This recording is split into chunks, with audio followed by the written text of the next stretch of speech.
क्या आपको ऐसा लगता है कि आपका इनकम भी आपके अर्निंग पोटेंशियल से बहुत कम है? अगर ऐसा है तो ये वीडियो फिर आपके लिए है। मुझे पता है कि आप बहुत मेहनती हो, बहुत ईमानदार हो और अपने काम को बहुत मन लगा कर करते हो, फिर भी आपका बैंक अकाउंट आपके एक्सपेक्टेशन के हिसाब से बैलेंस नहीं शो करता है, राइट? तो ये आखिर ऐसा क्यों होता है? इस क्वेश्चन का आंसर आपको इस पूरे वीडियो में मिल जाएगा, इसलिए मैं रेकमेंड करूंगा कि आप इस वीडियो को एंड तक देखें। Hi, my name is Sanjay Kumar, demand generation expert for real estate sales professionals, and I'm on the mission to educate and empower real estate sales professionals so that they can become top income producer in their market and improve their lives. पिछली video में मैंने आपको बताया था 3 steps to become top income producers, लेकिन उस video में मैंने एक पॉइंट जो आपसे नहीं डिस्कस किया था वो था माइंडसेट। क्योंकि वो वीडियो काफी लंबा हो जाता, इसलिए मैंने उसके लिए सेपरेट वीडियो बनाना चाहा। तो माइंडसेट ऑफ इनकम प्रोड्यूसर, आपको टॉप इनकम प्रोड्यूसर बनने से पहले आपका माइंडसेट होना चाहिए इनकम प्रोड्यूसर का। इनकम प्रोड्यूसर का माइंडसेट का मतलब क्या है? मतलब आपको पता होना चाहिए लॉ ऑफ इनकम के बारे में। लॉ ऑफ इनकम कैसे वर्क करता है, ये होता क्या है और कैसे वर्क करता है। और अगर आप इस प्रिंसिपल को जाने बिना इनकम कमाने की कोशिश कर रहे हैं और इनकम को बढ़ाने की कोशिश कर रहे हैं, ये ठीक वैसे ही हुआ जैसे बिना नियम को समझे हुए आप क्रिकेट खेलने की कोशिश कर रहे हैं और बिना गेम के रूल को समझते हुए आप फुटबॉल में वर्ल्ड चैंपियनशिप की प्रिपरेशन कर रहे हैं।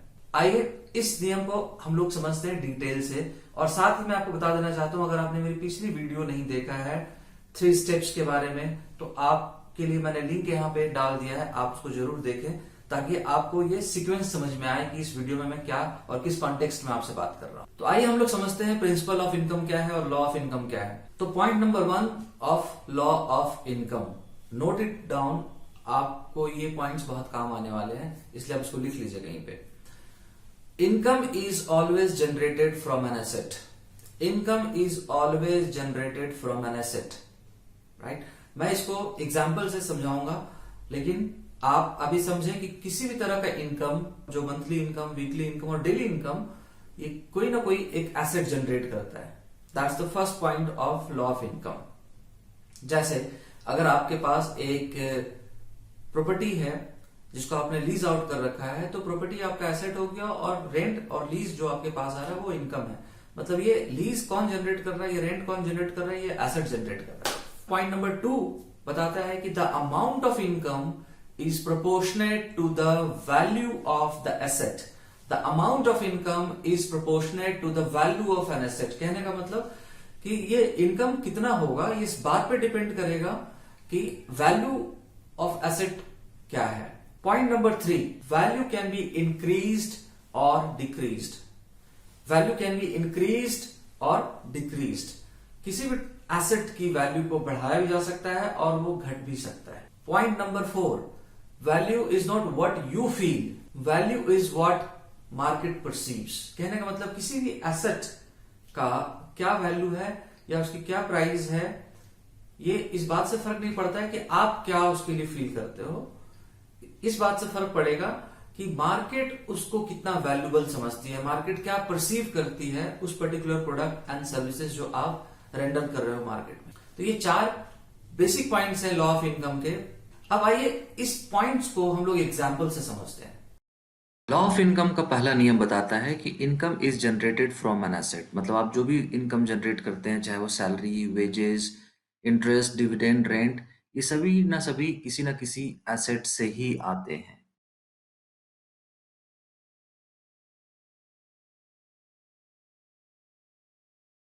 लॉ ऑफ इनकम का जो दूसरा लॉ है वो कहता है कि amount of income is proportionate to the value of the asset. मतलब कि आपकी वैल्यू के हिसाब से उसका इनकम होता है। तो मान लिया जाए कि आपका एक घर है और उस घर का कीमत 1 करोड़ रुपया है और उसका मंथली इनकम 20,000 रुपया आता है। और आपके पास एक शॉप भी है जिसका कीमत 2 करोड़ रुपया है और इसका जो मंथली इनकम आता है वो आता है करीबन 1 लाख रुपया। तो ये दोनों में डिफरेंस क्यों है? दोनों का रेंट में, ये दोनों का इनकम में डिफरेंस क्यों है? क्योंकि आपका जो घर का जो वैल्यू है वो कम है और जो आपका जो शॉप है उसका वैल्यू ज्यादा है। और इसी के वजह से आपका दोनों का इनकम में काफ़ी डिफरेंस है। अब हम लोग बात करते हैं लॉ ऑफ इनकम के तीसरे नियम का कि value can be increased and decreased.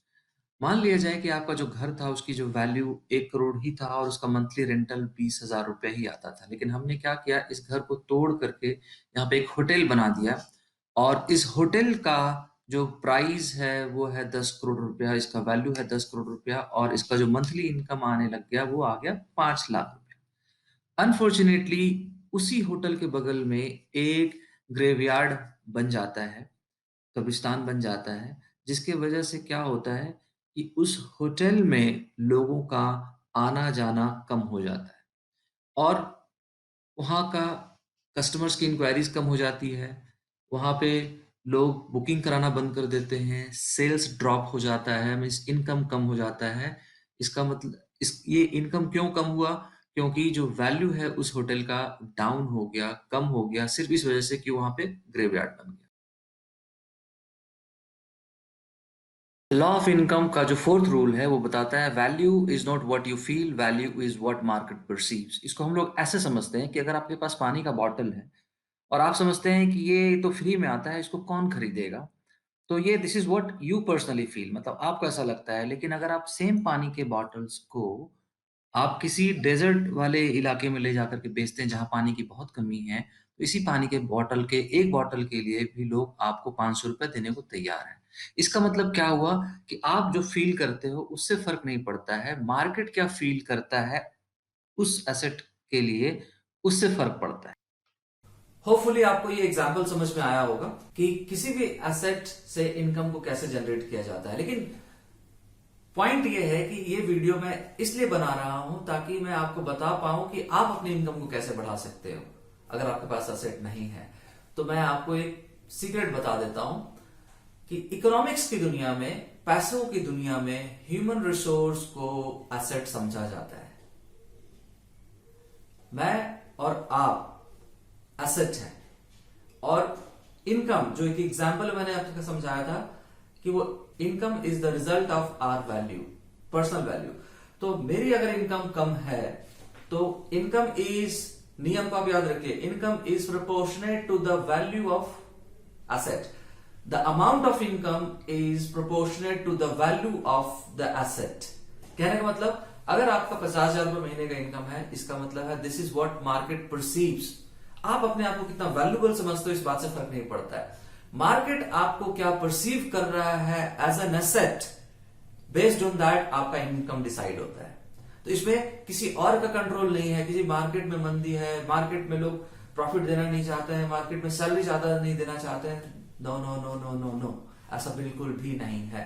Market में आपका इनकम क्या होगा, आपने अपनी वैल्यू परसेप्शन मार्केट में क्या बना रखा है, that's the only game which you need to understand. अब मैं आपको वन लाइनर फॉर्मूला दे देता हूं और इस फॉर्मूले को आप रट लीजिएगा, याद कर लीजिएगा और इस पे काम करने की कोशिश कीजिए। तो formula is your income is proportionate to your perceived value in the market.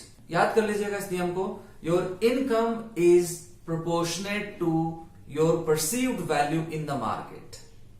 Now आपका अगला क्वेश्चन हो सकता है कि मैं अपने इनकम को बढ़ाना चाहता हूं तो मैं अपनी परसीव्ड वैल्यू को कैसे बढ़ाऊं, मैं अपना परसेप्शन मार्केट में कैसे बढ़ाऊं, लोग मुझे कैसे ज्यादा से ज्यादा वैल्यूबल समझे ताकि मैं ज्यादा से ज्यादा इनकम अर्न कर पाऊं। तो मैं फिर आपको एक फॉर्मूला देता हूं वैल्यू बढ़ाने का, note it down. Your perceived value is equal to your problem solving skill. आप अपनी सोसाइटी में किस तरह की प्रॉब्लम को सॉल्व कर रहे हैं, बेस्ड ऑन दैट स्किल आपका परसेप्शन डेवलप होता है, राइट? और उस परसेप्शन के बेसिस पे, परसीव वैल्यू के बेसिस पे आपका इनकम डिसाइड किया जाता है। प्रॉब्लम सॉल्विंग स्किल्स कैसे आपकी इनकम में हेल्प करता है, इस पे मैं एक सेपरेट वीडियो बनाने जा रहा हूँ और जो जल्दी मैं पब्लिश करूँगा। अगर आपको मेरा ये कंटेंट पसंद आ रहा है तो इसे जरूर लाइक करें, शेयर करें और कमेंट जरूर करें। कमेंट करने से मुझे आइडिया ये मिलता है कि मैं सही डायरेक्शन में आप लोगों को हेल्प कर पा रहा हूँ या नहीं कर पा रहा हूँ। मिलता हूँ अगले वीडियो में, Thank you very much for watching this video.